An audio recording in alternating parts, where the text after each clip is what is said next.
Hello everyone, welcome to Tushala education.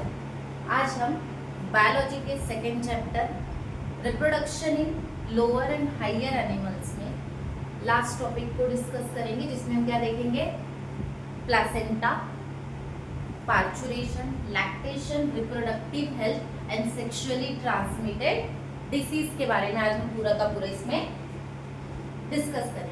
सबसे पहले last में हमने क्या देख लिया था, प्रेगनेंसी कंप्लीट कर लिया था, फर्स्ट ट्राइमेस्टर, सेकेंड ट्राइमेस्टर और third trimester. After third trimester baby fully develop हो चुका है अभी, ठीक है। तो बेबी फुल्ली डेवलप हो चुका है, कौन सी प्रोसेस स्टार्ट होने वाली है, पार्चुरेशन की। पर उससे पहले सेकेंड ट्राइमेस्टर के नियर बाय, फर्स्ट ट्राइमेस्टर के एंड ऑफ तक, फर्स्ट ट्राइमेस्टर में एक स्ट्रक्चर का फॉर्मेशन होता है। वो सिर्फ कब फॉर्मेशन होता है, ड्यूरिंग प्रेगनेंसी। और ये कैसा ऑर्गन है, टेम्पररी ऑर्गन है। जिस ऑर्गन का फॉर्मेशन होता है उसको हम क्या बोलते हैं, प्लासेंटा, ठीक है। अब ये प्लासेंटा टेम्पररी है, ड्यूरिंग प्रेगनेंसी ही फॉर्म होगा। क्यों? इसके अगर हम कैरेक्टरिस्टिक्स के बारे में देखते हैं, प्लासेंटा क्यों फॉर्मेशन होता है, हार्मोन्स को रेगुलेट करने के लिए। जो हार्मोन्स का जरूरत है किस कंडीशन में, प्रेगनेंसी के ड्यूरिंग, लाइक प्रोजेस्टेरॉन, एससीजी, जो हार्मोन्स है, एस्ट्रोजन, इन सबको रिलीज करने का पूरा काम किसका, प्लासेंटा का। क्लियर? अब प्लासेंटा अगर हम देखा जाए तो it is a connecting link between foetus and mother. किसके बीच की कनेक्टिंग लिंक है, मदर और फिटस को अगर कोई कनेक्ट करके रखता है वो कौन है, प्लासेंटा। प्लासेंटा की अगर देखा जाए तो क्या काम कर सकता है, जो भी फिटस है। अब फिटस को ऑक्सीजन की जरूरत है, उसका भी वो ग्रोइंग एज में है, तो वो ग्रो हो रहा है, तो ग्रोइंग एज में उसको न्यूट्रिएंट की जरूरत है। अगर वो न्यूट्रिएंट यूज कर रही है उसकी बॉडी, तो वेस्ट भी रिलीज होगा। तो इस वेस्ट को एक्सक्रीट आउट करने के लिए, उसको न्यूट्रिशन प्रोवाइड करने के लिए, for the development of foetus, placenta का फॉर्मेशन होता है। क्लियर है क्या? अगर हम बात करें फिटस के, जो प्लासेंटा है उसके दो टाइप है। एक पार्ट जो फिटस से कनेक्ट रहता है, एक पार्ट जो एक फीटल पार्ट होगा, और एक पार्ट होगा जो मदर से कनेक्टेड है। क्लियर है? तो इन दोनों पार्ट्स को कनेक्ट करने के लिए एक बीच में स्ट्रक्चर आता है जिसको हम बोलते हैं एम्बेलिकल कॉर्ड। एम्बेलिकल कॉर्ड एक ट्यूब लाइक स्ट्रक्चर है। वो क्या करता है, बेबी टू मदर की कनेक्टिंग लिंक बनाता है। क्लियर है क्या? चलो देखते हैं। पहला पार्ट हमारा फीटल पार्ट और एक मैटरनल पार्ट, ठीक है। पहले स्ट्रक्चर देखो, उसके बाद हम पूरा का पूरा देखते हैं। देखो, ये यूटेरस की वॉल है, यूटेराइन वॉल है। यूटेराइन वॉल एंडोमेट्रियम डेवलप हो गई थी, फिर वही के अंदर जैसे ही एम्ब्रियो एंडोमेट्रियम के अंदर में बरीड हो जाता है, तो आफ्टर फ्यू फर्स्ट ट्राइमेस्टर के ड्यूरिंग क्या होता है, प्लासेंटा का फॉर्मेशन होता है। हमें एक बात पता है, एम्नियन, एम्नियन किसका पार्ट था, कौन सी सेल डेवलप होकर एम्नियन बनाया था, हाइपोब्लास्ट या एपिब्लास्ट? हाइपोब्लास्ट ने क्या किया था, यॉल्क साइट बनाया था, और एपिब्लास्ट ने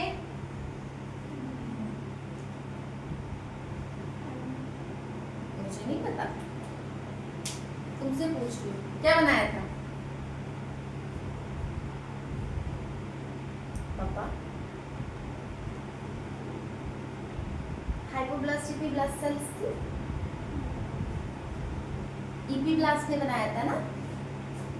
एम्नियन ट्रोफोब्लास्ट की सेल के साथ, robber of cells of robber के साथ में amniotic cavity, amniotic cavity further develop होकर एमनियन में होगी, ये बताया था हमने। एमनियन क्या, प्रोटेक्टिव लेयर फॉर एम्ब्रियो। दिख रहा है क्या? देखो, ये पूरा का पूरा प्लासेंटा है। यहाँ से अगर हम बात करें, ये जो यूटेराइन वॉल और ये जो कोरियन वाला जो हमारा पूरा जो रीजन है, ये पूरा जो सैक और ये पूरा का पूरा प्लासेंटा है। क्लियर हो रहा है? अब प्लासेंटा में ये जो अपर लेयर दिख रही है, ये अपर लेयर, ये है कोरियन। क्या है? कोरियन। और उसके अंदर वाली लेयर कौन सी है, एम्नियन। एम्नियन एम्ब्रियो को प्रोटेक्ट करने के लिए, ठीक है। अब इसके अंदर में ये जो ये हमारा ये फिटस है, डेवलपिंग एम्ब्रियो है, ये क्या है हमारा फिटस, और इसके आजू बाजू जो फ्लूइड होता है उसको हम क्या बोलते हैं, एमनियोटिक फ्लूइड। क्लियर है क्या? और ये पूरे सैक को हम क्या बोलते हैं, कोरियन प्लस एमनियन को हम क्या बोलते हैं? Amniotic sac. क्लियर हो रहा है क्या? अब ये जो फीटस है, फीटस के टमी से, एम्बेलिकल से एक कॉर्ड निकलती है जिसको हम एम्बेलिकल कॉर्ड बोलते हैं। वो कनेक्ट कहाँ से रहती है? मदर के पार्ट से। मदर से कनेक्ट, यूटेराइन पार्ट क्या हो गया? मदर का पार्ट हो गया। क्लियर है? और ये फीटस एम्बेलिकल ये दोनों को कनेक्ट करती है। क्या काम? एम्बेलिकल कॉर्ड की यहाँ पे दिख रहा है, ये जो पार्ट है ये दिख रहा है क्या? ये क्या है? विलाय। विलाय मतलब सेल, ब्लड वेसल्स का नेटवर्क है। क्लियर है? यहाँ पे पूरा का पूरा, और इनके बीच की जो जगह है वो क्या है? इंटरविलियस स्पेस। क्लियर हो रहा है क्या? ये पूरा का पूरा, ये पूरा फॉर्मेशन ये क्या है हमारा? प्लेसेंटा है। क्लियर? अब इसमें स्ट्रक्चर सबसे पहले देखते हैं। अब फीटल पार्ट ये, मैटरनल पार्ट। फीटल पार्ट में कौन सी विलाय?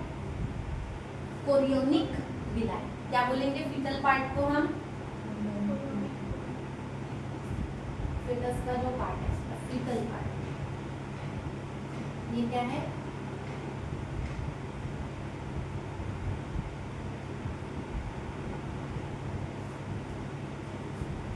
कोरियोनिक विलाय बोलेंगे। और मदर का पार्ट क्या है? मदर का पार्ट कौन सा है यहाँ पे? मैटरनल पार्ट, एम्बेलिकल, यूटेराइन वाला पार्ट, यूटेरस वाला पार्ट,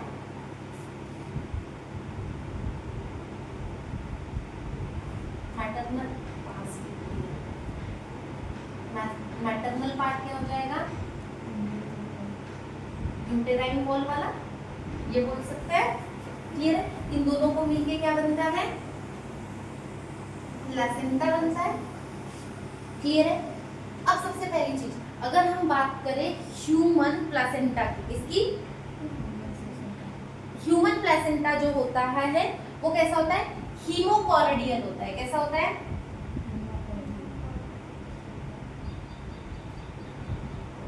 अब हीमोकॉर्डियल देख रहे हैं, हीम फॉर कॉर्डियल मतलब ये कोरियन वाला। क्लियर हो रहा है क्या? इन दोनों को कनेक्ट करता है ब्लड टू कोरियन, मतलब मदर से जो कोरियन वाले जो टिश्यूज है वो दोनों क्या करते हैं? एक दूसरे से जुड़े हुए होते हैं थ्रू एम्बेलिकल कॉर्ड, और इससे किसका एक्सचेंज होता है? न्यूट्रिएंट्स का। क्या क्या होगा? क्या क्या करने का काम कर सकता है प्लेसेंटा? सबसे पहले तो न्यूट्रिएंट का ट्रांसपोर्ट करता है। क्या करता है? फंक्शन। पहला फंक्शन क्या हो जाएगा? न्यूट्रिएंट ट्रांसफर करता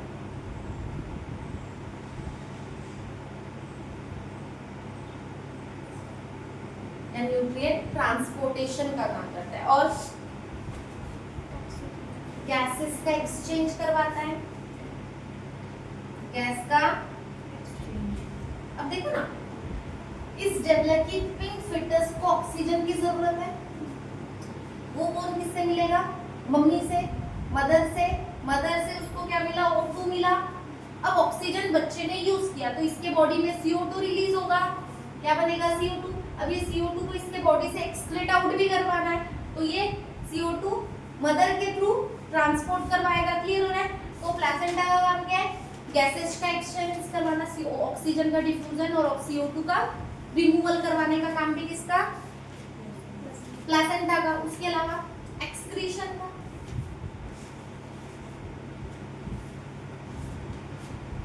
जो वेस्ट मटेरियल है उसको एक्सक्रीट आउट करने का, जो वेस्ट प्रोडक्ट, कोई भी अगर बॉडी अगर वेस्ट प्रोडक्ट बनाती है, यूरिक एसिड, यूरिया का फॉर्मेशन करती है, उनको तो बॉडी से बाहर लेके जाना पड़ेगा। उसका भी काम कौन करेगा? प्लेसेंटा करेगा। उसके अलावा क्या करेगा? का एक बैरियर की तरह वर्क करेगा ताकि बच्चे को कोई हार्म ना हो सके। क्लियर है? प्रोटेक्शन प्रोवाइड करने का काम करेगा। उसके अलावा सबसे बड़ा काम शुरुआत में होगा, एंडोक्राइन फंक्शन करेगा, हार्मोन्स रिलीज करेगा ना। क्या करेगा? एंडोक्राइन की तरह, एंडोक्राइन ग्लैंड की तरह वर्क करेगा, एंडोक्राइन ऑर्गन या एंडोक्राइन टिश्यू की तरह वर्क करेगा। एंडोक्राइन टिश्यू की तरह वर्क करेगा, क्योंकि it's a parts of tissue ना। तो क्या क्या रिलीज करेगा? एस्ट्रोजन, प्रोजेस्टेरोन, ये तो कॉमन पता ही है। एस्ट्रोजन, प्रोजेस्टेरोन दिख रहा है क्या? ठीक है। उसके अलावा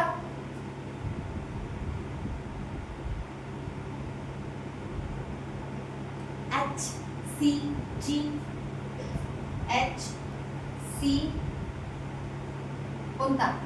ह्यूमन कोरियोनिक गोनाडोट्रोफिन्स। उसके अलावा HPL, ह्यूमन प्लेसेंटल लैक्टोजेन। इसका लॉन्ग फॉर्म पता है ना? Human chorionic gonadotrophin. इसके पहले इसका लिख लेंगे, ह्यूमन प्लेसेंटल लैक्टोजेन। क्लियर है?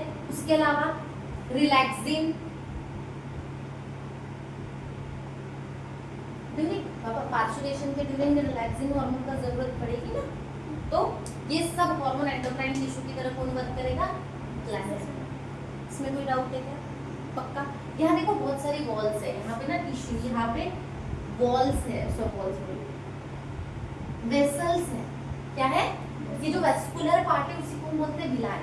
क्या बोलते हैं? विलाई। वहाँ पे बहुत सारी वेसल्स लाई करती है, कैपिलरीज लाई करती है, क्योंकि अब सीधी सी एक बात है, हमें पता ही है कि एंडोमेट्रियम किससे बना होता है? बहुत सारे ब्लड टिश्यूज है, बहुत सारे ग्लैंड्स वहाँ पे प्रेजेंट है, किसके लिए? हार्मोनल सिक्रीशन के लिए। और साथ साथ में पूरा का पूरा नेटवर्क किसका है? ब्लड वेसल्स का। ब्लड वेसल्स का इसलिए ताकि डेवलपिंग एम्ब्रियो को न्यूट्रिशन प्रोवाइड करने के लिए एम्बिलिकल कॉर्ड बनाया जा सके। मैटरनल ब्लड यहीं से मिलेगा ना उसको, मैटरनल ब्लड से ही उसको ऑक्सीजन सभी चीजें प्रोवाइड होगी। क्लियर है? कनेक्टिंग लिंक बिटवीन, देखो एम्बिलिकल कॉर्ड एक ऐसा टिश्यू है जो दो अलग अलग बोल सकते हैं, जैसे मदर और फिटस दोनों अलग अलग ऑर्गेनिजम्स हो गए, फॉर एग्जांपल ऑफस्प्रिंग है, तो वो एम्बिलिकल कॉर्ड ऐसा पार्ट, ऐसा टिश्यू है जिसमें दो अलग अलग ऑर्गेनिज्म के क्या मिल जाते हैं? टिश्यूज मिलके फॉर्मेशन करते हैं एम्बिलिकल कॉर्ड का। क्लियर है? वहाँ पे आपको मैटरनल और फिटल दोनों के दोनों टिश्यूज मिलेंगे। क्लियर है? क्योंकि पैरेंटल पार्ट से, फिटल पार्ट से इधर का, और मैटरनल पार्ट से यूटेराइन का, दोनों का तो कनेक्टिंग लिंक है। तो वो कैसा पार्ट है जिसमें दोनों के टिश्यू मिलेंगे? फिटल भी और मैटरनल भी। क्लियर हो रहा है क्या? अब आते हैं एम्बिलिकल कॉर्ड पे कि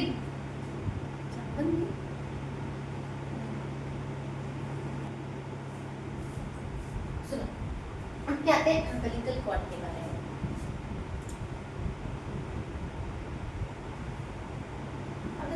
एम्बिलिकल कॉर्ड क्या है? Connecting link between foetal and parental. इसमें दोनों two types of tissues present होते हैं, फीटल के भी और पैरेंटल के भी। और ये कैसे होती है? हाईली वेस्कुलराइज होती है और इसके पास में 3 वेसल्स होती है। कितनी? 3 वेसल्स। अब देखो इसमें 2 स्मॉल आर्टरीज होती है और एक बिग वेन होती है। अब आर्टरीज क्या करेगी? मदर टू क्या करेगी? इसका काम क्या है? डायरेक्ट मदर, ठीक है? मदर के पास से जो भी न्यूट्रिएंट, ऑक्सीजन सब लाने का काम किसका? Mother to foetus. फिटस तक न्यूट्रिएंट सब चीजें लाने का काम ये दोनों आर्टरीज का। क्लियर हो रहा है क्या? और एक भी जो वेन रहेगी वो क्या करेगी? फीटस टू जो वेस्ट मटेरियल है वो मदर तक ले जाएगी। इसका काम वेस्ट प्रोडक्ट, इसको न्यूट्रिएंट वगैरह लाने का काम। क्लियर हो रहा है क्या? ये रहेगा एम्बिलिकल कॉर्ड का स्ट्रक्चर। हमने पहले ही देखा है कि क्या कैसा स्ट्रक्चर है प्लेसेंटा ह्यूमन का? हीमोकॉर्डियल है। कैसा है?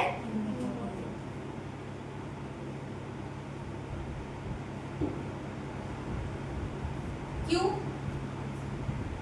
It is a connecting link between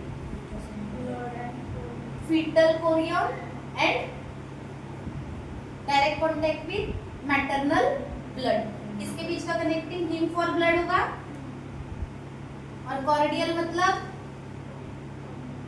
foetus का जो कोरियन वाला पार्ट है, कोरियन, और मदर का मैटरनल ब्लड,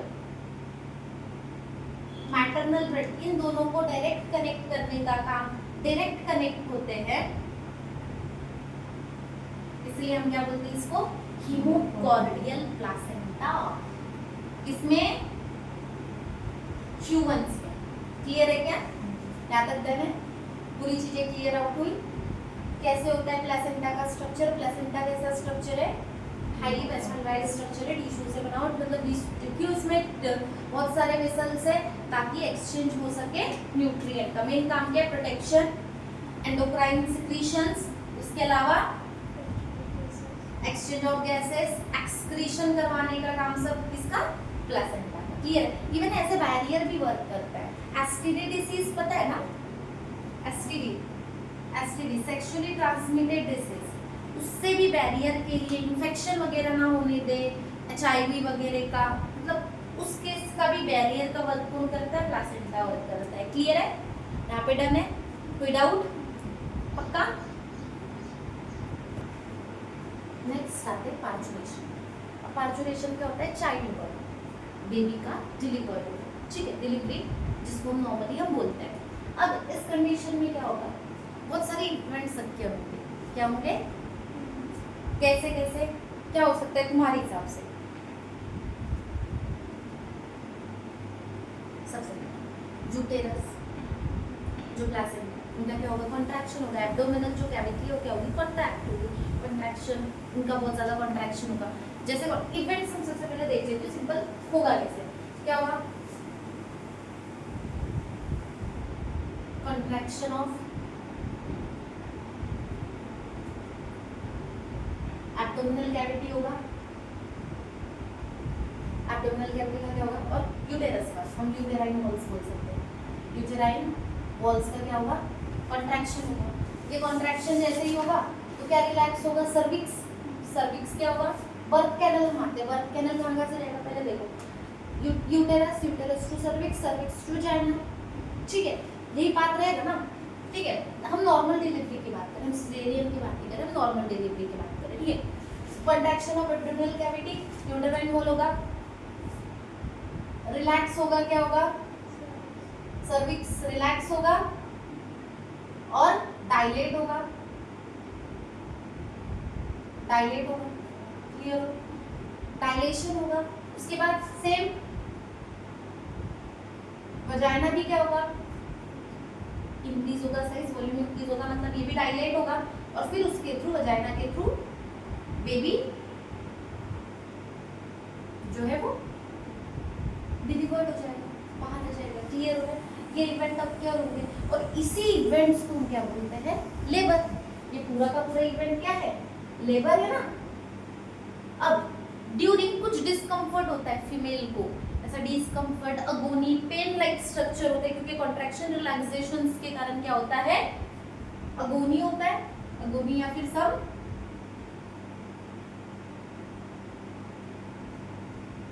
डिस्कम्फर्ट होता है, उसी को हम क्या बोलते हैं? Labour pain. 6 से 12 घंटे तक का वो लेबर पेन होता है, बहुत इंटेंस पेन होता है फीमेल को, क्योंकि कॉन्ट्रैक्शन रिलैक्सेशन के कारण जो है उसके कारण, तो इसी को हम क्या बोलते हैं? लेबर। और लेबर क्या? दिस। क्लियर हो रहा है? अब ये कैसे होता है? सबसे बड़ी चीज ये होता कैसे? इसके लिए कुछ न्यूरो एंडोक्राइन मैकेनिज्म वर्क करता है। क्या?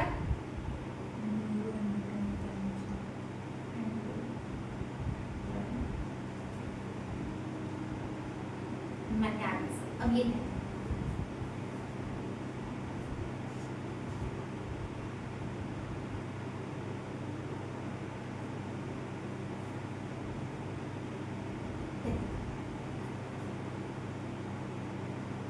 प्लासेंटा,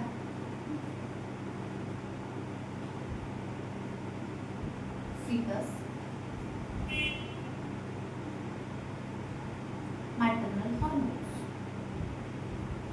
तीनों के तीनों एक साथ वर्क करेंगे और इससे इसी मैकेनिज्म को हम क्या बोलेंगे, न्यूरो एंडोक्राइन मैकेनिज्म। अब कैसे, बेबी जो होता है, जो फिटस होता है, जो प्लासेंटा से क्या करता है, कुछ कॉन्ट्रैक्शन स्टार्ट करता है, क्या करता है, इनिशिएट करता है, क्या करना स्टार्ट करता है, कॉन्ट्रैक्शन स्टार्ट करता है यूटेरस। उसके वजह से जैसे ही बेबी ने सिग्नल्स दिया, बेबी फुल्ली डेवलप है, बेबी क्या करेगा, सिग्नल्स रिलीज करेगा, कॉन्ट्रैक्शन रिलीज करेगा, किसके थ्रू,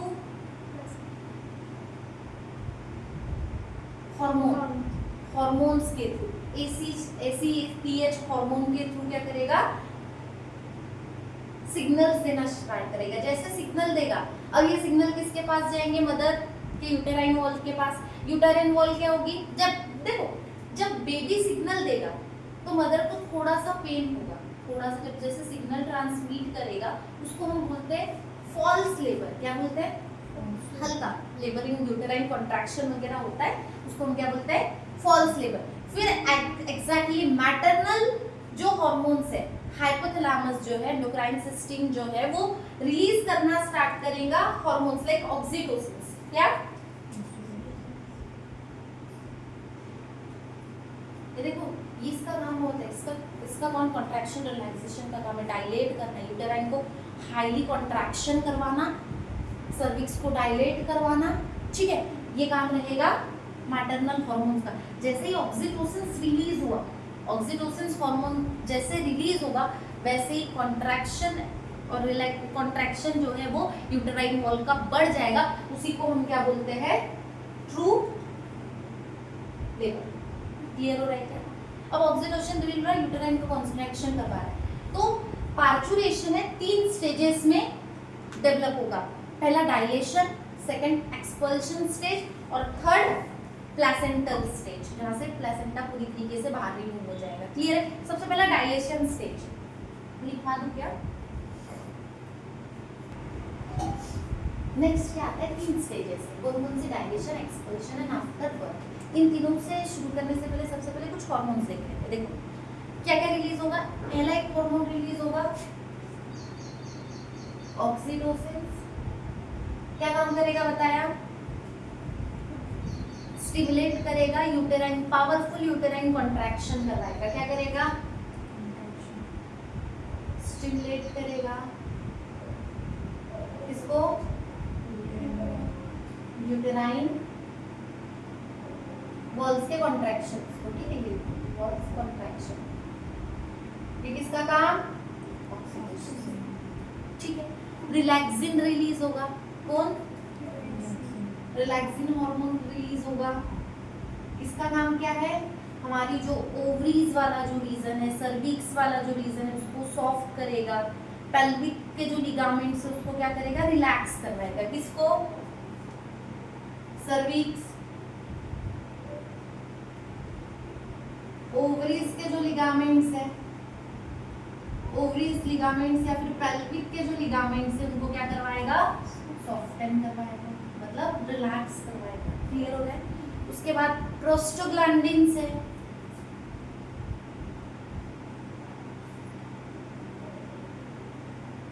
प्रोस्टोग्लैंडिन्स का काम यूटेराइन वॉल का जो कॉन्ट्रैक्शन है उसकी इंटेंसिटी को बढ़ाएगा, increase intensity of contraction of uterine wall, चलेगा, ठीक है।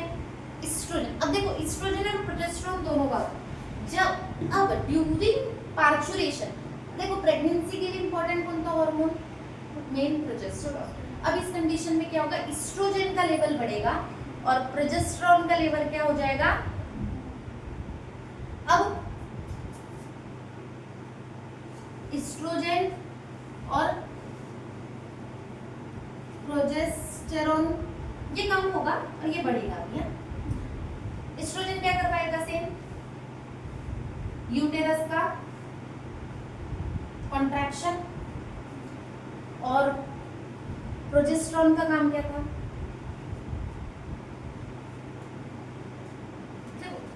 एस्ट्रोजन क्या करवाएगा, प्लासेंटा के थ्रू यूटेरस का कॉन्ट्रैक्शन इंक्रीज करवाएगा कौन? एस्ट्रोजन। सॉरी, रिलैक्सिंग ओवरी और प्लासेंटा दोनों पे वर्क करेगा। ऑक्सीटोसिन पिट्यूटरी ग्लैंड कहाँ से स्टिमुलेट होगा? पिट्यूटरी ग्लैंड ऑफ मदर के पास से रिलीज होगा और स्टिमुलेट करेगा यूटेराइन वॉल को। प्रोजेस्टेरॉन प्लासेंटा से रिलीज होगा और क्या करेगा? मेंटेन कर रहा था प्रेगनेंसी जब तक प्लासेंटा का काम था। बाद में लेबर के वक्त में इसका जो लेवल है वो क्या हो जाएगा? इसका काम क्या है? प्लासेंटा का डेवलपमेंट का काम था इसका, maintain pregnancy and during parturition के टाइम ये क्या करेगा? इसका लेवल क्या हो जाएगा? क्लियर है? ये भी प्लासेंटा रिलीज करेगा, ये भी प्लासेंटा रिलीज करेगा।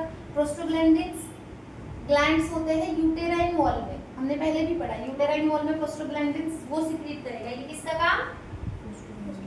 प्रोस्टोग्लैंडिन यूटेराइन वॉल रिलीज करेगी। रिलैक्सिन ओवरीज और प्लासेंटा दोनों रिलीज करेगा। ऑक्सीटोसिन मदर की पिट्यूटरी ग्लैंड, कौन? Mother pituitary gland. मैं पूरा नहीं लिखूंगी, ठीक है, याद रखोगे। अब इसमें से एक बात हमेशा याद रखना, 3 हार्मोन की बात कर रही हूँ। रिलैक्सिंग है क्या? ये SCG और HPL, ये तीनों के तीनों हार्मोन है ना, सिर्फ प्रेगनेंसी के वक्त फीमेल्स में, मदर में रिलीज होते हैं। प्रेगनेंसी के अलावा ये हार्मोन कभी भी देखने को नहीं देते। याद रहेगा, ये 3 हार्मोन कब रहेंगे? Only during pregnancy, other than नहीं, क्योंकि presence of this hormone confirm the pregnancy. ठीक है, याद रहेगा, इतना डर है। अब आते हैं हमारे किस पे? स्टेजेस पे।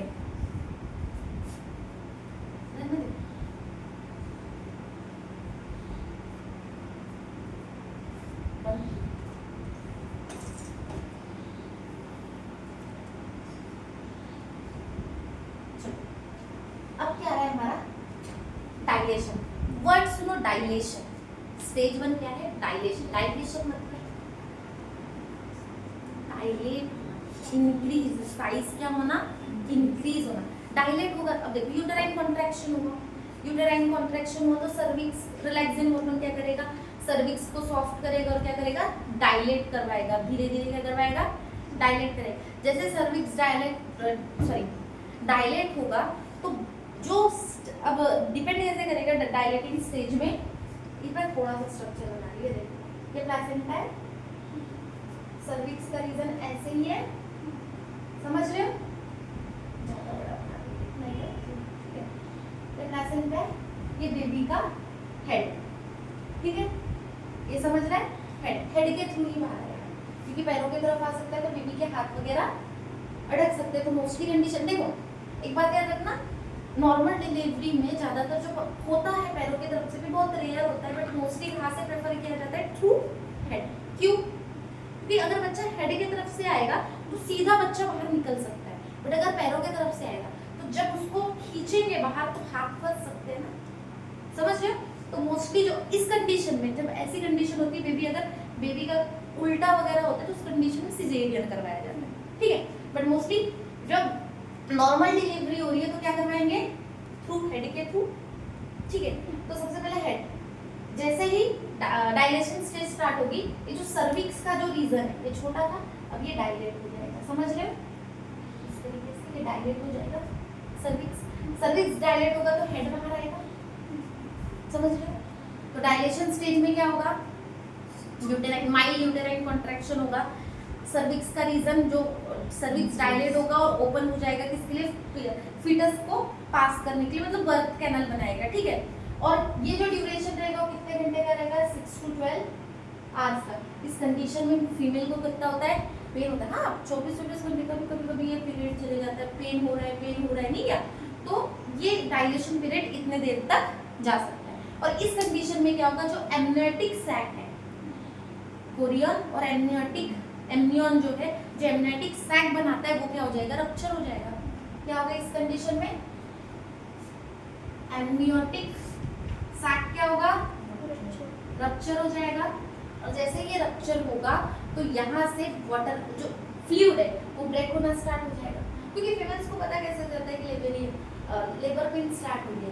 क्या होता है, जो वाटर है वाटर लीकेज होना स्टार्ट हो जाता है। क्या हो जाता है, वाटर लीकेज स्टार्ट हो जाता है, क्योंकि एमनियोटिक सैक रप्चर हो गया तो फ्लूइड क्या होता है, बाहर आना शुरू हो गया। तो उससे कंडीशन से क्या कंफर्म हो जाता है कि भाई अभी पार्चुरेशन का या फिर डिलीवरी का पीरियड आ गया। क्लियर हो गया डायलेशन पीरियड, कोई डाउट?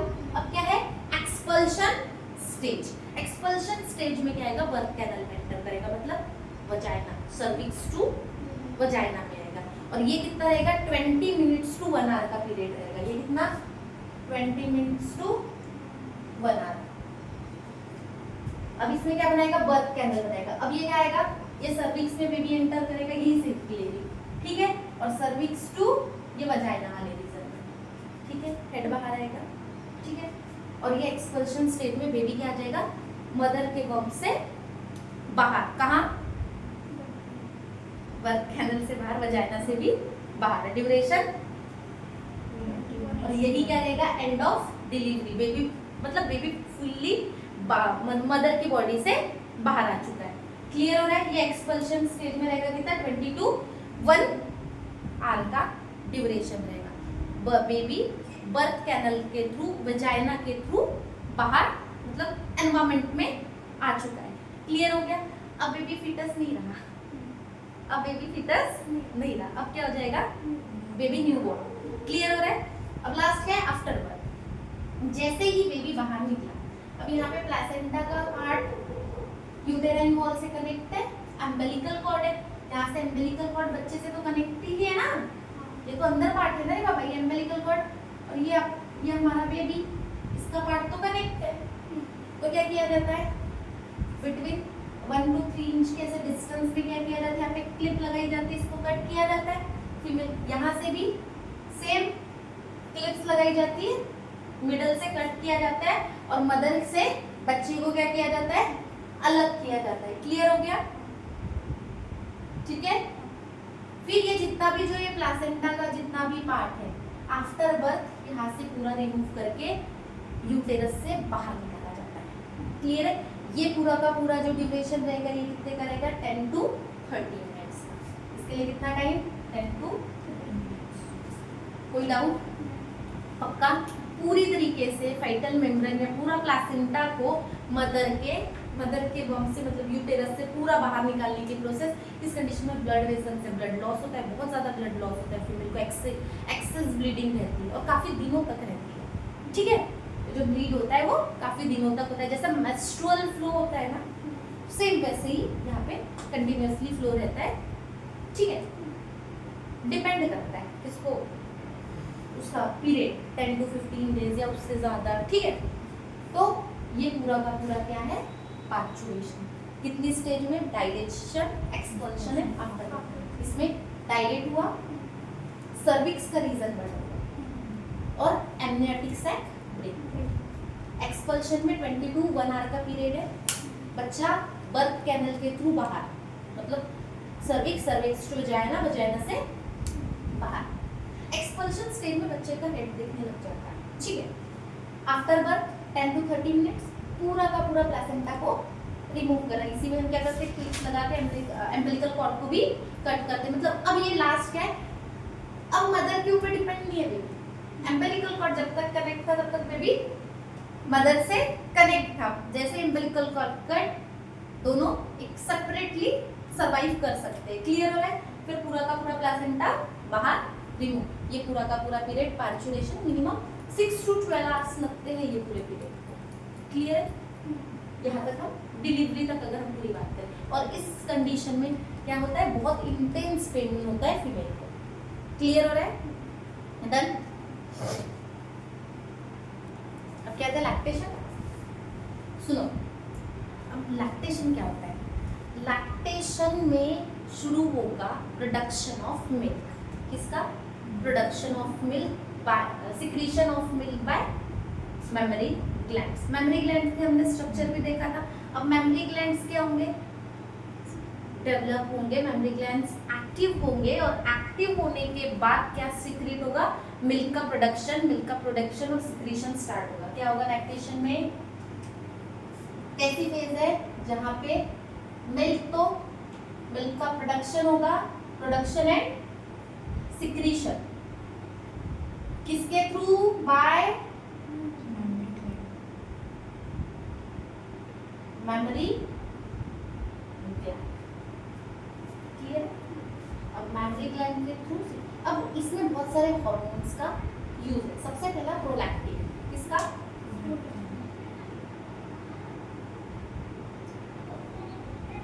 ये रिलीज होगा एंटेरियर पिट्यूटरी से। कहां से,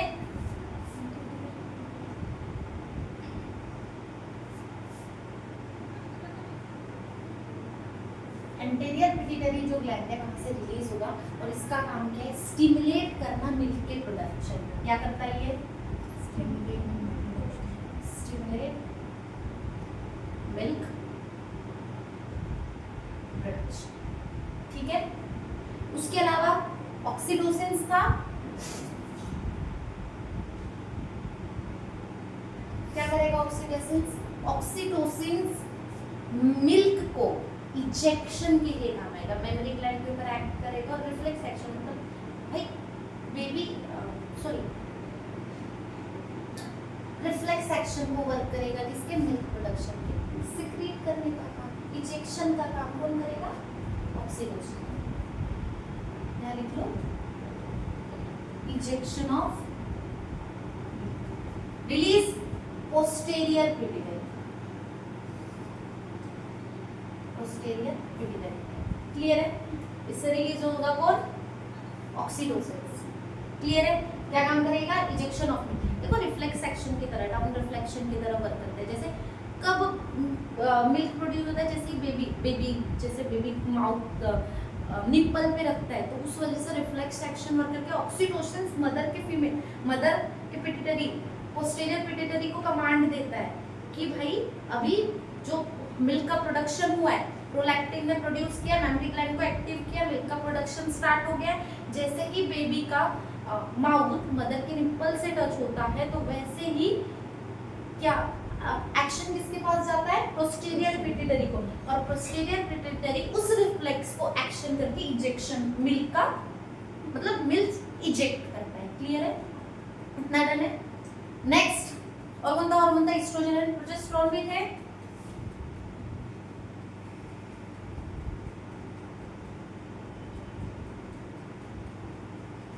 इनका काम क्या लगता है,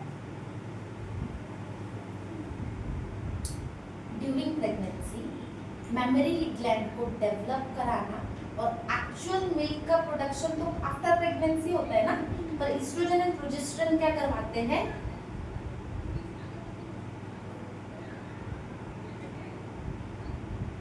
डेवलपमेंट ऑफ मेमोरी ग्लैंड कब, ड्यूरिंग प्रेगनेंसी। ये किसका काम, oestrogen and progesterone. After pregnancy ये दोनों क्या हो जाता है, डीजनरेट, प्रोजेस्टेरोन भी डीजनरेट हो जाता है, बहुत लेवल का कम हो जाता है। ठीक है, आफ्टर मेमोरी ग्लैंड डेवलप हो गया तो प्रोलैक्टिन एक्ट करना स्टार्ट करेगा। कब तक काम, एस्ट्रोजन प्रोजेस्टेरोन का ड्यूरिंग प्रेगनेंसी। आफ्टर प्रेगनेंसी जैसे ही क्या हो जाएगा, मतलब आफ्टर बर्थ किसका काम शुरू हो जाएगा रे बाबा, प्रोलैक्टिन। क्लियर हो रहा है, prolactin production of milk start कर देगा। जो इस तरीके से था ना, ऐसा एल्वियोलाई वाला स्ट्रक्चर बनाए थे हमने, याद है हमने फीमेल्स में, यहाँ पे प्रोड्यूस होना मिल्क स्टार्ट हो जाएगा। और ये जो एम्प्यूला वाला पार्ट था जिससे लैक्टेट जो सिक्रीशन था, हमारी ट्यूब थी, लैक्टेटरी ट्यूब थी, वहाँ पे प्रोडक्शन और थ्रू कहाँ पे चले जाएगी, या निप्पल पे, निप्पल से फिर प्रोडक्शन स्टार्ट हो जाएगा due to reflex action of oxytocin. Clear है। अब इससे भी इंपॉर्टेंट, मदर का first milk of mother, colostrum. क्या बोलते हैं, कोलेस्ट्रम, COLOSTRUM, कोलेस्ट्रम। ये बहुत इंपॉर्टेंट है। ये कैसा होता है, येलो कलर का, कैसा, येलोइश कलर्ड होता है। क्लियर हो रहा है? आफ्टर डिलीवरी जो पहला मिल्क प्रोड्यूस होता है उसी को क्या बोलते हैं? Cholesterol. After delivery first milk of mother is cholesterol. क्यों येलोइश होता है? रिच इन एंटीबॉडीज होता है। क्या होता है?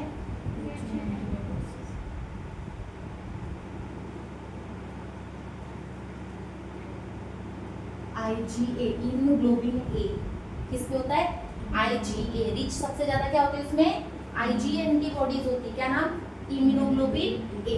अब सुनो, जैसे ही बेबी डेवलप हुआ, जैसे बेबी का पार्चुरेशन हुआ, डिलीवरी हुई, अब बच्चे के पास में डिफेंस मैकेनिज्म का काम इसी का, क्योंकि बच्चे का अभी भी इम्यून सिस्टम डेवलप नहीं हुआ है। जब तक डेवलप नहीं होता है, ये जो मदर के फर्स्ट मिल्क से उसको जो एंटीबॉडीज मिलती है वो उसको इन्फेक्शन होने से रोकती है। किसको? बच्चे को।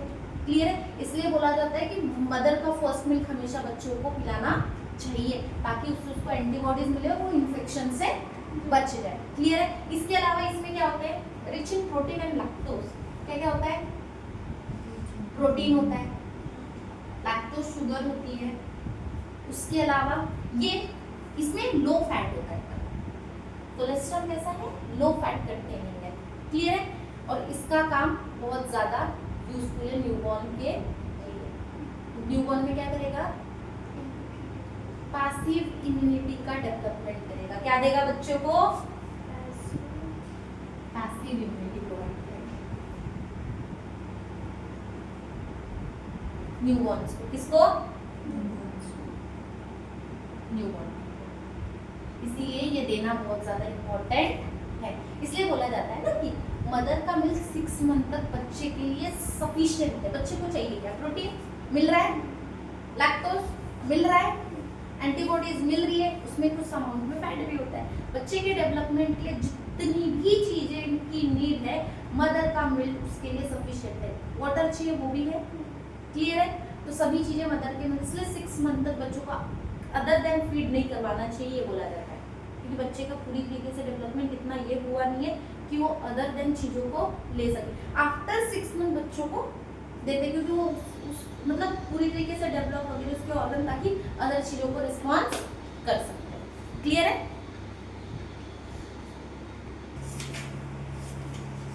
सुनो, नेक्स्ट टॉपिक आते हैं हमारा reproductive health.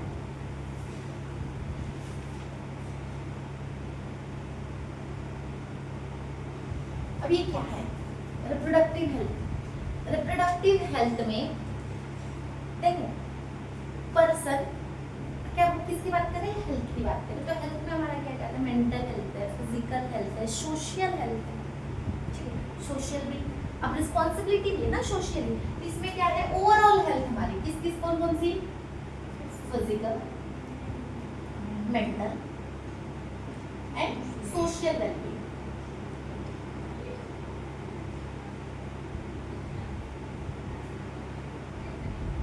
In terms of reproductive system, किसके टर्म्स में? रिप्रोडक्टिव। हमारा रिप्रोडक्टिव हेल्थ कैसी है? Physically, mentally. देखो मेंटली, जैसे हमने बोला ना, मेंटली इलनेस पर्सन भी एस्टैब्लिश करते हैं। कैसे? जो जिनका प्रॉपर अगर नहीं रहा तो जो रेप केस वगैरह के सेक्सुअली असॉल्टेशन ट्रीटेड है, वो मेंटली डिस्टर्ब है रे बाबा, समझ रहे हो? तो ये सब रिप्रोडक्टिव हेल्थ में पूरी तरीके से क्या इन्वॉल्व होता है? फिजिकल, मेंटल और सोशल वेलबींग के इन टर्म्स ऑफ रिप्रोडक्टिव सिस्टम, उसी को हम क्या बोलते हैं? Reproductive health. अब रिप्रोडक्टिव हेल्थ के कुछ इंपॉर्टेंस है। पहला, अनवांटेड प्रेगनेंसीज एंड एसटीडीज। पहला, अनवांटेड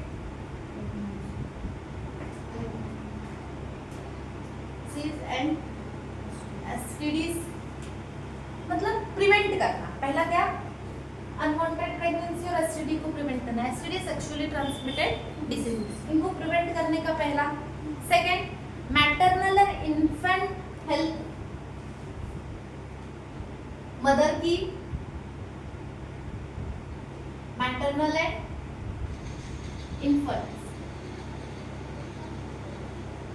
इन्फेंट्स की हेल्थ के तरफ को प्रमोट करना। मतलब मदर की हेल्थ अच्छी रहेगी तभी तो बेबी की हेल्थ अच्छी रहेगी, उसको प्रमोट करना। पीपल को एजुकेट करना सेफ सेक्सुअल प्रैक्टिस के लिए।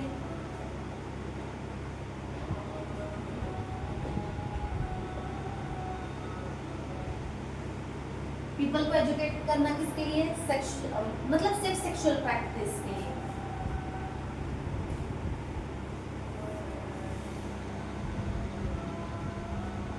क्लियर हो रहा है। उसके अलावा रिड्यूस्ड करना मैटरनल इन्फेंट। पहले कैसा था, जब पूरी तरीके से ध्यान नहीं रखा जाता था तो पहले कंडीशन कैसे हो जाती थी, प्रॉपर अनहाइजीनिक रहना, प्रॉपर जैसे ड्यूरिंग द मेंस्ट्रुएशन फीमेल्स क्या करती थी, कपड़ा यूज करती थी। This is also included the part of reproductive health. क्या होगा, इन्फेक्शन होगा तो अननेसेसरी ड्यूरिंग उस कंडीशन में अगर कोई मतलब फीमेल अगर समझो कोई disease sexually transmitted like gonorrhoea वगैरह से अगर इन्फेक्शन हो गया उसको, तो क्या होगा, बच्चे में भी आएगा। इसकी वजह से माँ की तो डेथ होगी, साथ साथ में बच्चे को में भी डेथ होना। तो क्या करना, प्रमोट करना, बच्चों की रिड्यूस करवाना इसको, मैटरनल एंड इन्फेंट की डेथ रेट को। मैटरनल एंड इन्फेंट के डेथ रेट को क्या करना, रिड्यूस करवाना। क्लियर हो रहा है। एंश्योर करवाना पॉपुलेशन कंट्रोल। किया ना एक लॉन्च इंडिया ने, हम दो हमारे दो अलग है कैंपेन, याद है ना। तो पॉपुलेशन कंट्रोल के लिए भी हेल्प करता है, प्रमोट करना पॉपुलेशन कंट्रोल। इसके लिए बहुत सारी मेथड्स उन्होंने बताई थी कि 2 ही बच्चे रखो। पहले जैसे 8-8 10-10 रहता था, क्या इंडिया का अभी तो फर्स्ट पे आई है वैसे भी, ठीक है। तो वो कंडीशन है, ये किसमें इंक्लूड होगी, रिप्रोडक्टिव हेल्थ। तो इंडियन गवर्नमेंट ने एक प्रोग्राम लॉन्च किया था जिसका नाम था RCH। क्या, RCH, reproductive and child health care. कौन सा programme, RCH, reproductive and child health programme. Clear. इसी में ये पूरे टॉपिक्स इंक्लूड किए गए थे। क्या इंक्लूड किया था, ये पूरे टॉपिक। इसमें क्या क्या किया था, बच्चों की हेल्थ को, इन्फेंट्स जो रिप्रोडक्टिव हेल्थ को प्रमोट करना। उसके अलावा बच्चों में अवेयरनेस लेके आना, स्कूल्स एंड कॉलेजेस में मतलब सेक्स एजुकेशन प्रोवाइड करना। उसके अलावा कॉन्ट्रासेप्टिक मेथड्स को प्रमोट करना, मतलब जिनकी शादी हो गई। देखो जो आरोग्य केंद्र होते हैं, पता है क्या, गाँव में छोटे छोटे आरोग्य केंद्र होते, वहाँ पे भी RCH प्रमोट करता था। क्या करता था, अगर कोई फीमेल्स वगैरह है तो उनको कॉपर्टी, जैसे पहली प्रेगनेंसी हुई तो उनको सेकेंड बेबी ना हो करके कॉपर्टी वगैरह जो मेथड्स है वो करवाना, उनको एजुकेट करवाना, कॉन्ट्रासेप्टिक मेथड्स लाइक कॉन्डम्स वगैरह जो है उसका यूज, सब चीज़ें इसमें करवाया। और स्कूल्स में सबसे पहली चीज करवाया, सेक्स एजुकेशन को क्या करवाया, कंपलसरी करवाना, ताकि बच्चों को पता चले बैड टच, गुड टच, इनके बारे में डिफरेंस करवाना, ये सब चीजें इसी में आती है। उसके अलावा एस्टेरॉयड डिसीज के को लेकर कैसा प्रिवेंट कर सकते हैं, कैसा उसका ट्रीटमेंट है, ये सब चीजें RCH के गोल हैं कि एक्चुअली उनको करवाना क्या है। तो ये सब चीजें इन्होंने किसमें इंक्लूड किया, reproductive and child health programme. Clear है। क्या क्या, हॉस्पिटल्स, NGOs, स्कूल्स, ये लोग सब प्रमोट करते हैं।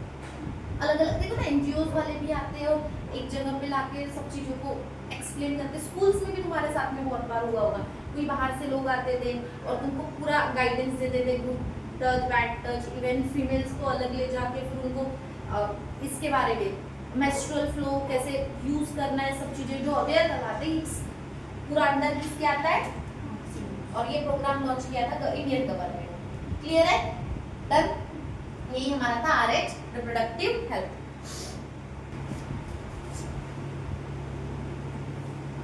नेक्स्ट टॉपिक आता है बर्थ कंट्रोल।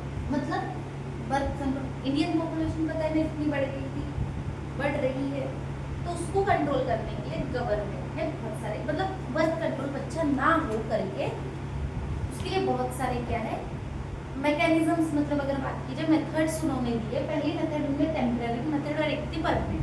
टेम्परेरी मेथड मतलब जिसमें प्रेगनेंसी कुछ समय के लिए क्या कर सकते हैं, अवॉइड कर सकते हैं। मतलब फीमेल रिप्रोडक्टिव रहेगी, मेल भी रिप्रोडक्टिव रहेगा, पर कुछ समय के लिए मतलब प्रेगनेंसी को अवॉइड कर सकते हैं। जैसे कि उसमें पहली मेथड थी टेम्परेरी मेथड में, पहली आती नेचुरल मेथड। कौन सी? Natural method. इसमें इंटरकोर्स जो है अवॉइड करते हैं सेक्स ड्यूरिंग फर्टाइल पीरियड। जब जैसे कि देखो ओवुलेशन के बाद वाला जो, देखो ओवुलेशन अगर हम बात करें, ओवुलेटरी पीरियड में अगर इंटरकोर्स होता है तो उस ड्यूरेशन में क्या हो सकता है, चांसेस हो सकते हैं प्रेग्नेंट होने के, क्लियर है, प्रेगनेंसी के चांसेस जाते हैं। तो इसीलिए वो कैसा 10 to 17th day menstrual cycle के इस डे में क्या करवा, मतलब सेक्स इस ड्यूरेशन में क्या करते हैं, अवॉइड करवाते हैं। वो आ जाएगा हमारा नेचुरल मेथड। बट ये भी पूरी तरीके से कंफर्म नहीं है, पूरी तरीके से, क्योंकि एक्चुअली अगर देखा जाए तो कैलकुलेशन गलत हो सकता है कुछ भी, तो इससे भी ये प्रॉपर मेथड नहीं है जिससे क्या बोलते हैं प्रेगनेंसी को रोका जाए। सेकंड क्या है, सेकंड बाद में देखते हैं थर्ड, कोइटस इंटरप्टेड और विड्रॉल। इसमें क्या होता है, इजैकुलेशन से पहले विड्रॉल कर दिया जाता है पेनिस। मेल्स, ये मोस्टली क्या मेल्स के लिए रहता है कि इजैकुलेशन से पहले क्या कर देना, पेनिस का विड्रॉल करवा देना। तो ये एक मेथड है। थर्ड क्या है, लैक्टेशनल अमोनेरिया, मींस ड्यूरिंग, जब क्या बोलते हैं फीमेल लैक्टेटिंग पीरियड में होती है, मतलब बच्चा मतलब बेबी होने के बाद जो पीरियड होता है उस कंडीशन में मेंस्ट्रुअल साइकिल बंद हो जाती है, मेंस्ट्रुएशन बंद हो जाता है। तो उस कंडीशन में अगर वो कंडीशन एक ऐसी है जहाँ पे प्रेगनेंसी क्या हो सकती है, अवॉइड हो सकती है। ये कहाँ जाएगा, लैक्टेशनल एमनोरिया में। क्या आ जाएगा यहाँ पे, लैक्टेशन पीरियड वाला। लैक्टेशन पीरियड में अगर इंटरकोर्स होता है, पीरियड में इंटरकोर्स होता है तो उस ड्यूरेशन में भी प्रेगनेंसी नहीं होती। इसमें क्या आ जाएगा, withdrawal of penis before ejaculation, ejaculation से पहले पेनिस का विड्रॉल। इसमें क्या आ जाएगा, 10 to 17 days of menstrual cycle है, उस ड्यूरेशन में क्या करना, सेक्स को अवॉइड करना। क्लियर है, डन। नेक्स्ट क्या है, केमिकल मीन। केमिकल मीन में क्या करवाते हैं, केमिकल मीन ऐसे मेथड है, इसमें स्पर्मिसाइड्स यूज किए जाते हैं, मतलब जो स्पर्म को किल सके। ऐसी बहुत सारी जेलीज आती है, फोम्स आते हैं, क्रीम्स आती है, जिससे क्या हो जाते हैं, स्पर्म को किल किया जा सकता है। स्पर्मिसाइड्स है ना, क्लियर है। किस फॉर्म में आ सकते हैं, फोम के फॉर्म में मिलता है, क्रीम्स के फॉर्म में मिलता है, जेल्स के फॉर्म में, क्लियर है। इनका यूज करना है केमिकल मीन्स में। फिजियोलॉजिकल डिवाइसेस में, फिजियोलॉजिकल डिवाइसेस में आते हैं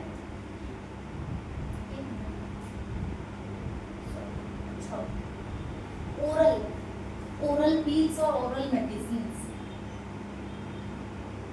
क्या आती है, ओरल पील्स आती है या फिर मेडिसिन्स आती है। जैसे गवर्नमेंट ने एक लॉन्च किया था सहेली, क्या सहेली, ये ओरल टैबलेट्स है। जैसे जैसे सेक्स वगैरह हुआ उसके बाद ये पिल्स लेने से क्या होता है, पिल्स लेने के बाद प्रेगनेंसी, मतलब प्रेग्नेंट नहीं हो पाते, फर्टिलाइजेशन अवॉइड कर दिया जाता है। तो इसलिए ये मेडिसिन उन्होंने लॉन्च किया था जिसका नाम है सहेली। ये फिजियोलॉजिकल मेथड्स में आ जाएगा। अदर कॉन्ट्रासेप्टिव्स में है नेक्सप्लानॉन। क्या है, नेक्सप्लानॉन, एक मैच स्टिक्स लाइक, ऐसा मैच स्टिक्स है ना, इतनी बड़ी ऐसी स्टिक आती है, वो अपर आर्म्स में इंक्लूड, कहाँ डालते हैं, अपर आर्म्स में। इसमें क्या रहता है, प्रोजेस्टेरॉन एस्ट्रोजन हार्मोन्स रहते हैं, वो रेगुलेट करते हैं। क्लियर हो रहा है, जिससे भी प्रेगनेंसी क्या हो जाती है, अवॉइड हो जाती है। सेकेंड में मैकेनिकल और बैरियर मेथड। इसमें पहला क्या आता है, कॉन्डम, मेल और फीमेल, ठीक है। कॉन्डम्स का यूज करें ड्यूरिंग सेक्सुअल इंटरकोर्स। डायफ्रागम या सर्वाइकल कैप्स और वॉल्स, ये फीमेल के लिए, फीमेल के लिए आता है, फीमेल के वजाइना के लिए, और सर्वाइकल के ऊपर में कैप्स आती है जिससे स्पर्म की एंट्री को अवॉइड कर दिया जाता है। क्लियर है। इंट्रायूटेराइन डिवाइसेस, कॉपर टी, ऐसा लूप समान स्ट्रक्चर, ये जो हमारा यूटेरस है ना, यहाँ पे इस तरीके से एक मेटल का लूप डाला जाता है जिससे फर्टिलाइजेशन को अवॉइड किया, स्पर्म की एंट्री नहीं होने देता, ठीक है, एक बैरियर क्रिएट करता है। ये सभी बैरियर्स है, कॉन्डम्स भी एक बैरियर है, स्पर्म इजैकुलेशन नहीं होने देता, पर ये भी पूरा परमानेंट मेथड नहीं है। कभी कभी इस कंडीशन में भी प्रेगनेंसी अक्यर होती है। इसके बाद सर्वाइकल कैप्स फीमेल्स के लिए कैप्स लगे होते हैं सर्वाइकल के ऊपर में, डायफ्रागम फीमेल कॉन्डम्स के नाम से जाना जाता है, ठीक है। आईयूडी ये भी फीमेल्स में होता है। इस प्रॉपर्टी इस लूप को यूटेरस में मतलब नर्सेस के जो प्रैक्टिसेस नर्स रहती है उनके थ्रू, जैसे मैंने बताया आरोग्य केंद्र वगैरह वहाँ पे फीमेल्स में, ताकि प्रेगनेंसी को बढ़ाया जा सके ये। और ये मेथड भी अगर हम बात करें ना, ये इससे भी 3 से 4 साल प्रेगनेंसी को अवॉइड किया जा सकता है अदर कॉन्ट्रासेप्टिव्स से। क्लियर हो रहा है? ये मेथड है टेम्पररी मेथड। नेक्स्ट टॉपिक आता है परमानेंट। परमानेंट मेथड में 2 मेथड है। सर्जिकल मेथड है, क्या की जाती है? सर्जरी की जाती है। इसको और क्या बोल सकते हैं? Surgical method. Surgical method. एक बात और सुनो, कुछ इमरजेंसी पिल्स भी ली जाती है जिसका नाम है आई पिल्स। 24 आवर्स में क्या बोलती करती है? प्रोटेक्शन करती है किसका? फर्टिलाइजेशन नहीं होने देती। एग्जाम्पल है आई पिल, ठीक है। जैसे हार्मोनल मोस्टली जो ओरल कॉन्ट्रासेप्टिव्स जो हम लेते हैं, ओरल जो मेडिसिन लेते हैं, वो क्या करती है? फर्टिलाइजेशन क्या करती है? रिटार्ड करती है, ओवुलेशन को रोकती है। क्या क्या यूज किया जाता है इसमें? प्रोजेस्टेरॉन और एस्ट्रोजन का कॉम्बिनेशन यूज किया जाता है इसमें। जैसे कि कौन कौन सी पिल्स में हमने बताया? सहेली और एक आता है माला डी, ठीक है। ये जो ज्यादातर जो पिल्स जो ली जाती है। उसके अलावा कॉपर टी के बारे में भी यही था कि कॉपर टी क्या करता है? यूटेराइन वॉल पे कनेक्ट हो जाता है, इम्प्लांटेशन को रोकता है। इम्प्लांट क्यों होता है? अगर फर्टिलाइजेशन हो भी गया तो एम्ब्रियो इम्प्लांट नहीं हो सकता। क्लियर है? इम्प्लांटेशन नहीं होता प्रेगनेंसी का पॉसिबिलिटी नहीं है, ठीक है। बट आईएसयूटीसी का एक प्रॉब्लम ये भी आ जाता है कि इससे ना ब्लीडिंग होने के चांसेस होते हैं। वो जिस वजह से बैठने उठने या फिर वो जब उसको रिमूवल भी करते हैं तो ब्लीड होने के चांसेस होते हैं। क्लियर है? और डिस्कम्फर्ट फील होता है बहुत, ठीक है, फीमेल्स में। अब आते हैं सर्जिकल मेथड। सर्जिकल मेथड में 2 मेथड है, एक है ट्यूबेक्टोमी और एक है वासेक्टोमी। क्या है? वासेक्टोमी और ट्यूबेक्टोमी। अब इसमें क्या किया जाता है?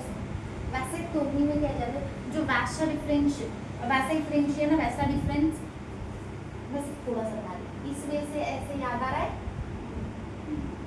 दोनों साइड से इस तरीके से फीमेल्स में, मेल्स में सॉरी, इसको कट किया जाता है और टाई कर दिया जाता है। सर्जिकल मेथड है, कट कर दे। अगर मुझे बताओ ये कट हो गया तो यहाँ से स्पर्म आएगा क्या? अगर स्पर्म ही नहीं आएगा तो पॉसिबल है क्या प्रेगनेंसी? नहीं। तो ये कौन सा है? वैसेक्टोमी। और फीमेल्स में क्या किया जाता है? फैलोपियन जो ट्यूब है, फैलोपियन जो ट्यूब है, जो एम्प्यूला वाला, एम्प्यूला के बाद वाला पार्ट कौन था? इन्फंडिबुलम। उसके पास से क्या कर दिया जाता है? देखो यहाँ से जो ओवरीज है ऐसे ली जाती है ना, ठीक है। तो यहाँ से कट करके इसको टाई कर दिया जाता है तो ओवम ही नहीं जाएगा। और ये सर्जरी दोनों साइड होगी, इधर वाले भी और इधर वाले भी। ये भी इधर भी होगी और इधर भी होगी, दोनों। अगर इधर से निकला तो इधर से तो आ सकते हैं ना, तो ये दोनों तरफ क्या कर दिया जाएगा? कट करके टाई कर दिया जाता है, जिससे स्पर्म की एंट्री को ब्लॉक किया जाता है और यहाँ पे ओवम की एंट्री को। इसको क्या बोलोगे? ट्यूबेक्टोमी और इसको वासेक्टोमी। परमानेंट मेथड है।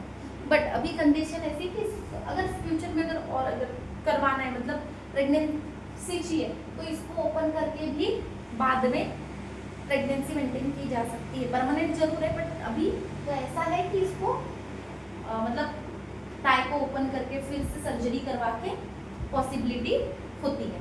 क्लियर है क्या? वैसेक्टोमी में, ट्यूबेक्टोमी डन। क्लियर है यहाँ पे? नेक्स्ट टॉपिक आते हैं MTP, medical termination of pregnancy. ये भी बर्थ कंट्रोल का एक ऑप्शन है। टर्मिनेट, मिसकैरेज, टर्मिनेट करवा देना प्रेगनेंसी को। बट प्रेगनेंसी को टर्मिनेट करवाना बहुत इजी नहीं है। गवर्नमेंट के एक्ट, क्योंकि याद है ना फीमेल्स स्त्री भ्रूण हत्या, पता है पहले क्या करवाया जाता है? एमनियोसेंटेसिस करवाई जाती थी, जिससे पता चलता था कि लड़की है लड़का है। सेक्स डिटर्मिनेशन करवाया जाता था, लड़की होती थी तो प्रेगनेंसी टर्मिनेट करवा दो। क्लियर है ना? या फिर पेट में बच्चे को मार देना, बहुत सारी कंडीशंस होती थी ना। तो उस कंडीशन में गवर्नमेंट ने एक्ट लाया था, मेडिकल टर्मिनेशन ऑफ प्रेगनेंसी के लिए एक्ट लेके आए थे, जिसके थ्रू अभी अगर हम बात करें MTP without government regulation possible नहीं। किस कंडीशंस में एमटीपी करवा सकते हैं? अगर बच्चा जेनेटिकली मतलब बच्चे में कुछ एबनॉर्मलिटीज हो, प्रॉपर बॉडी की ग्रोथ ना हुई हो, या फिर स्पेशल चाइल्ड हो, या फिर प्रॉपर ऑर्गन्स डेवलप नहीं हुए हो, या फिर उसको कोई जेनेटिकली डिसऑर्डर है। क्लियर हो रहा है? जैसे सिकल सेल एनीमिया वगैरह, थैलेसीमिया, ये कंडीशन से बच्चा सफर कर रहा है, या पैर प्रॉपर डेवलप नहीं हुए हो, तो इस कंडीशन में एमटीपी करवाई जाती है। या फिर मदर को हार्म है, मतलब मदर की जान जा सकती है इस प्रेगनेंसी को कंटिन्यू करने में, उस कंडीशन में एमटीपी करवाई जाती है। क्लियर हो रहा है? देखो एमटीपी करवाई किस रीजन से जाती है? एमनियोसेंटेसिस करवाई जाती है। क्या करवाया जाता है?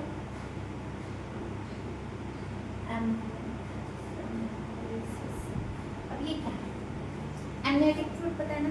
एमनाइटिक सेल्स प्रेजेंट हो गया एमनाइटिक फ्लूइड। क्या किया जाता है? सबसे पहले अल्ट्रासाउंड करवाया जाता है। क्या करवाया जाता है?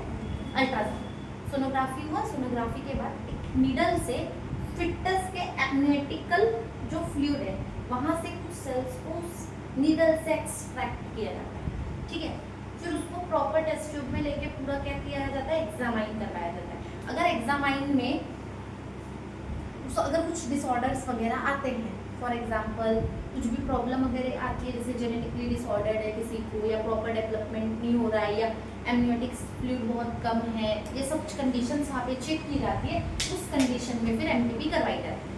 एमनियोसेंटेसिस क्लियर हुआ, अल्ट्रासाउंड किया, नीडल इंजेक्ट किया, फ्लूइड निकाला, उसको टेस्ट किया, उससे फिर सभी एबनॉर्मलिटीज सभी चीजें चेक हुई। क्लियर? और इसमें रिस्क क्या क्या हो सकती है? एमनियोसेंटेसिस मिसकैरेज होने के चांसेस हो सकते हैं। ठीक है, नीडल जब पुट कर रहे हैं तो नीडल अगर पुट करे तो बच्चे को फिटस को लगने के चांसेस हो जा सकते हैं। थर्ड ये हो सकता है कि इंजेक्शन इंसर्ट किया तो इसकी वजह से जो एमनियोटिक फ्लूइड है वो बाहर आ सकता है। क्लियर हो रहा है? इन्फेक्शन हो सकता है बच्चे को। तो ये सब क्या हो सकते हैं? एमनियोसेंटेसिस के रिस्क भी हो सकते हैं। अब आते हैं इसमें एक्ट 1971। कब? 1971 में मेडिकल टर्मिनेशन एक्ट इनैक्ट किया गया। ठीक है, फिर इसको और रिवाइज किया गया एमटीपी एक्ट को, एमटीपी एक्ट 2017 के आर्टिकल 3 में। कहाँ पे? सेक्शन 3 में, सेक्शन 3। इसमें दो कंडीशंस इंक्लूड की गई। पहला, दो टाइप ऑफ प्रेगनेंसी, 12 वीक के बिफोर। पहला 12 वीक के बिफोर। ये कब कब करवाई जाती है पता है क्या तुम लोगों को? Female minor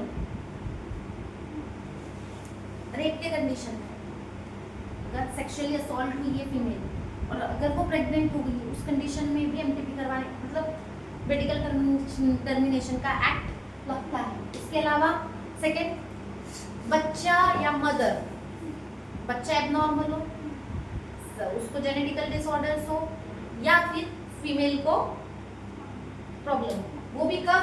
second 12 week to 20 week. ये दो कंडीशन, और ये वाली कंडीशन तभी करवाई जाती है जब मदर को हार्म हो या बच्चा एबनॉर्मल। क्लियर हो रहा है? ये है एमटीपी का। एमनियोसेंटेसिस करवा के फिर बाकी सब चीजें डिटरमाइन की जाती है। क्लियर है? बिना डॉक्टर के और बिना रजिस्टर्ड प्रैक्टिस, जिसको पूरी तरीके से एक्सपीरियंस है, उसके बिना ये वाला टर्म नहीं करवाया जाता। क्लियर है? इसमें गवर्नमेंट का भी इंक्लूडेड, मतलब चाहिए कि करवाना है करके पॉसिबिलिटी है, तभी परमिशन भी मिलती है। लेकिन तो अगर अदर देन अगर करवाते हैं तो इलीगल होता है। क्लियर है? नेक्स्ट टॉपिक आते हैं STDs, sexually transmitted disease. Syllabus में दो डिसीज है, सिफिलिस एंड गोनोरिया। कौन कौन सी?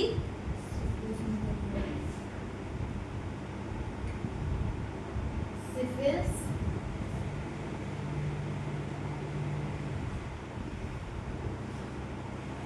क्या है? सिफिलिस है, गोनोरिया। ठीक है, अब सुनो। Bacteria Treponema pallidum sorry,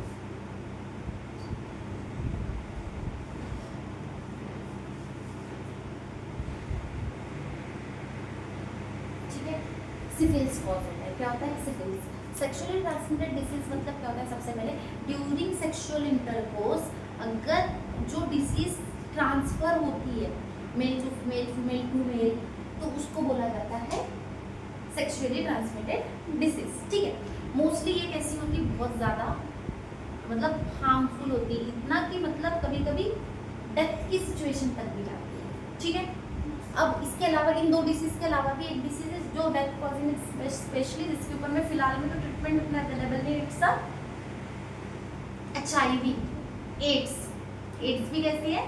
sexually transmitted disease है। अब सबसे पहले इसका प्रोटेक्शन दोनों का देख लेते हैं। Proper hygiene, multiple sexual partners avoid करना, उसके अलावा प्रॉपर मतलब मेंटेन करना ओवरऑल हेल्थ को, मतलब पूरा ओरल हेल्थ, बॉडी की पूरा प्रॉपर हाइजीन को क्या करना?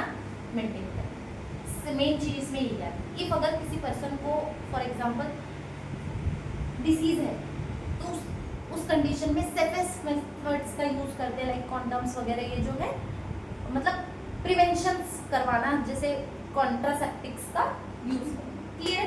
ये दोनों के लिए इक्वल रहेगा। मेन चीज हाइजीन प्रॉपर मेंटेन करना सबके लिए इम्पॉर्टेंट है। ठीक है,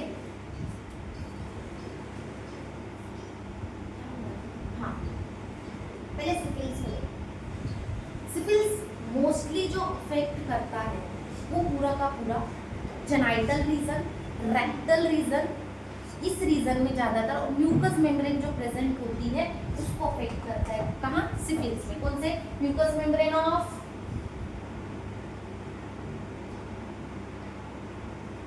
म्यूकस मेम्ब्रेन। कहाँ की? यूरोजेनाइटल ट्रैक्ट की ट्रैक्ट।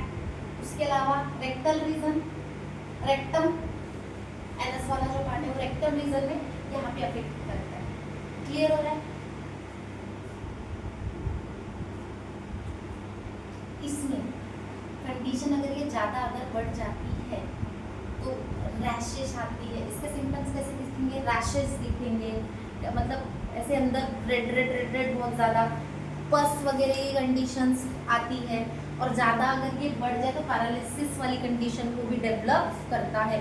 फीवर, हाई फीवर आता है। तो ये सब सिम्टम्स का इसमें बहुत ज़्यादा इचिंग डेवलप होती है। तो इससे क्या बताया जाता है कि हो सकता है कि सिफिलिस वगैरह के चांसेस हो, तो उस कंडीशन में ट्रीटमेंट के लिए प्रॉपर एंटीबायोटिक जो ली जाती है वो कौन सी ली जाती है? इसमें पेनिसिलिन। ठीक है, कहाँ पे अफेक्ट करेगा? म्यूकोस यूरोजेनाइटल एंड रेक्टम पे।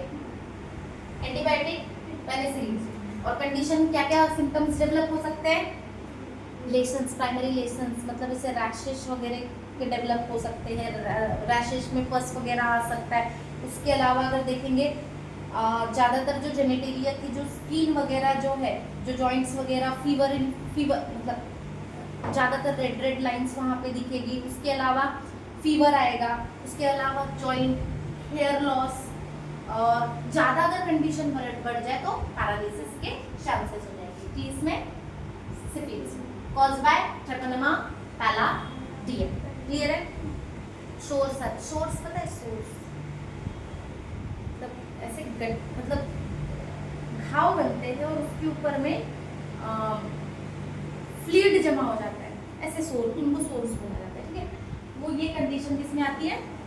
सिफिलिस में। क्लियर है? नेक्स्ट आते हैं गोनोरिया। गोनोरिया भी ट्रांसमिट होता है बैक्टीरियम से ही, जिसका नाम है नाइजेरिया गोनोरी। क्या नाम है? नाइजेरिया गोनोरी।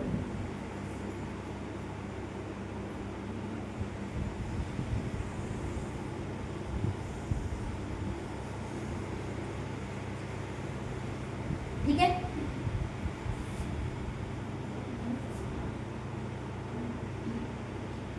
नाइजेरिया गोनोरी। अब सुनो, ये क्या करता है? Same mucosal membrane, urogenital tract और साथ साथ में आई और थ्रोट। इसके अलावा इसका इन्फेक्शन कहाँ तक जा सकता है?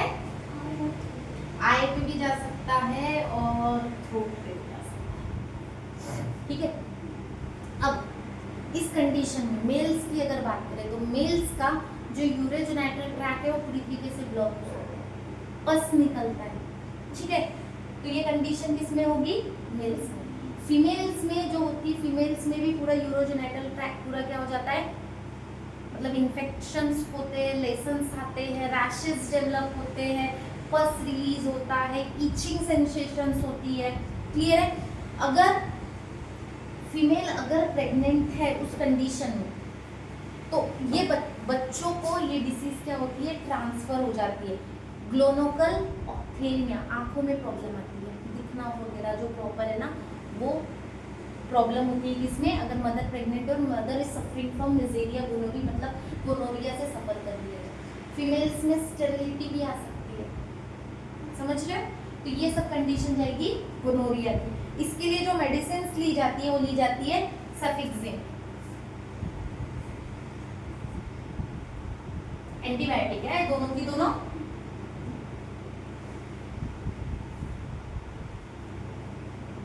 ठीक है, इसमें बहुत ज्यादा ना यूरिनेशन के वक्त में, इस कंडीशन में यूरिनेशन के वक्त में क्या होता है, पेनफुल, जब ड्यूरिंग यूरिनेशन पेन होता है, बहुत ज्यादा डिस्कम्फर्ट फील होता है, पस आता है, कभी कभी यूरिन के साथ साथ में कुछ लेशंस वगैरह आते हैं, रैशेस वगैरह आते हैं, तो ब्लीड भी होता है, क्लियर है। ये कंडीशन गोनोरिया में हो सकती है। इसीलिए कभी भी अगर कोई ऐसी कंडीशन दिख रही, कभी कभी यूटीआई में यूरिनरी ट्रैक्ट इन्फेक्शन में इस एरिया को लाइक में अगर इन्फेक्शन हो जाए तो उस कंडीशन में भी देखने को मिलता है ऐसे सिम्टम्स। पर अगर ऐसे समझ में आ रहा है तो ज्यादातर क्या कर लेना चाहिए, डॉक्टर से कंसल्ट कर लेना चाहिए, क्लियर है, डन। एक था एड्स। एड्स भी कैसा है, सेक्सुअली ट्रांसमिटेड डिसीज। तो आपकी बुक में एक ब्लॉग बना हुआ है जिसमें इसको पूरी तरीके से एक्सप्लेन भी किया हुआ है, और कुछ रहा तो आप वहां से रेफर कर सकते हैं, क्लियर है, done. Next topic, infertility. Next topic आता है इनफर्टिलिटी। इनफर्टिलिटी मतलब मेल या फीमेल प्रॉपर कैपेबल नहीं है बेबी को प्रोड्यूस करने के लिए, बेबी बॉर्न करने के लिए। कंडीशंस क्या हो सकती है, बहुत सारी है। फीमेल्स में अगर कंडीशंस देखें तो ओवरी का कुछ डिसऑर्डर, ओवुलेशन प्रॉपर नहीं हो रहा है, ओवरियन सिस्ट का, फिब्रोसिस का प्रॉब्लम हो जाए, या मेंटल स्ट्रेस या हार्मोनल डिसबैलेंस हो जाए, या यूटेरस प्रॉपर कैपेबल ना हो, क्लियर है। ये कंडीशंस होती है फीमेल में। और मेल्स में अगर बात करें तो लो स्पर्म काउंट हो, ज़्यादा अल्कोहलिक हो, या फिर सिगरेट वगैरह पीते हैं तो उसके वजह से भी स्पर्म काउंट कम हो जाते हैं, क्वालिटी ऑफ स्पर्म रिड्यूस्ड हो जाती है। उस कंडीशन में क्या होता है, या फिर कभी टेस्टिस वगैरह जो स्क्रोटम वगैरह है उसकी जो सेल्स वगैरह चोट वगैरह लग जाती है तो स्पर्म का फॉर्मेशन ही नहीं हो रहा है। तो बहुत सी कंडीशंस होती है मेल में जिसकी वजह से स्टेरिलिटी डेवलप हो जाती है, ठीक है।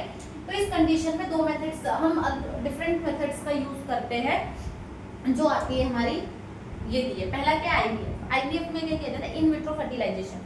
क्या किया जाता है, फीमेल का जो ओवम है उसको कलेक्ट किया जाता है और सीमेन को बाहर में एक्सटर्नली टेस्ट ट्यूब में क्या किया जाता है, फर्टिलाइजेशन करवाया जाता है, और बाद में उसको फीमेल के फैलोपियन ट्यूब में जाइगोट को ट्रांसफर कर दिया जाता है और वहाँ पे फर्दर डेवलपमेंट होकर वह इम्प्लांट होता है। ये कहा जाएगा इन विट्रो फर्टिलाइजेशन। क्या करवाता है, आर्टिफिशियली क्या करवाया जाता है, जाइगोट और एम्ब्रियो का डेवलपमेंट करवाया जाता है। क्या है, जाइगोट इंट्राफैलोपियन ट्रांसफर। क्या किया जाता है, देखो कभी अगर फैलोपियन ट्यूब में कोई ब्लॉकेज वगैरह आ जाए उस कंडीशन में ओवम को कलेक्ट करके बाहर में उसको क्या करवाया जाता है, इन विट्रो फर्टिलाइजेशन करवाया जाता है, जाइगोट का फॉर्मेशन करवाया जाता है, ब्लास्टोमेर को फिर इंसर्ट किया जाता है फैलोपियन ट्यूब में फर्दर डेवलपमेंट के लिए। ये कहा जाएगा zygote intra fallopian transfer. Next क्या है, गैमेट इंट्रा फैलोपियन ट्रांसफर। अब देखो कुछ फीमेल्स होती है जिसमें ओवम कैपेबल नहीं होता है या ओवम डेवलप नहीं होता है, ठीक है, ओवरी प्रॉपर कैपेबल नहीं रहती है। उस कंडीशन में किसी अदर फीमेल के ओवम को डोनर रहती है, वो डोनर से ओवम लिया जाता है, उसको फर्टिलाइज करवाया जाता है जीएफआईटी, फिर इसको फीमेल के फैलोपियन ट्यूब में क्या किया जाता है, ट्रांसफर किया जाता है further development of zygote to embryo, clear. Intracytoplasmic sperm injection क्या किया जाता है, सिर्फ एक ओवम के लिए एक ही स्पर्म का यूज किया जाता है, किसका, एक परफेक्ट स्पर्म का यूज किया जाता है और उसको डायरेक्टली इंजेक्शन के थ्रू क्या किया जाता है, इंजेक्ट किया जाता है। इसमें कितना, सिंगल स्पर्म का यूज किया जाता है, ठीक है, ये याद रखोगे, ठीक है। नेक्स्ट है आर्टिफिशियल इंसेमिनेशन। आजकल ना स्पर्म बैंक्स ओपन है, सॉरी स्पर्म बैंक्स, मेल्स क्या करते हैं स्पर्म बैंक्स भी हो, आर्टिफिशियल इंसेमिनेशन क्या किया जाता है, स्पर्म को कोई डोनर रहता है, स्पर्म को क्या करता है डोनेट करता है, उस स्पर्म को आर्टिफिशियली फीमेल के डायरेक्टली यूटेरस में क्या किया जाता है इंसर्ट करवाया जाता है, ठीक है। तो ये हो जाएगा आर्टिफिशियल इंसेमिनेशन। जब मतलब उसका फीमेल का पार्टनर अगर प्रॉपर वे से उनका जो स्पर्म काउंट बहुत ज़्यादा लो हो या लेस पोटेंशियल हो, उस कंडीशन में आर्टिफिशियल इंसेमिनेशन को यूज किया जाता है अगर फीमेल परफेक्टली फाइन है तो। क्लियर। नेक्स्ट क्या है, इंट्रा यूटेराइन इंसेमिनेशन। क्या होगा इसमें, क्या समझ में आ रहा है, बोलो क्या।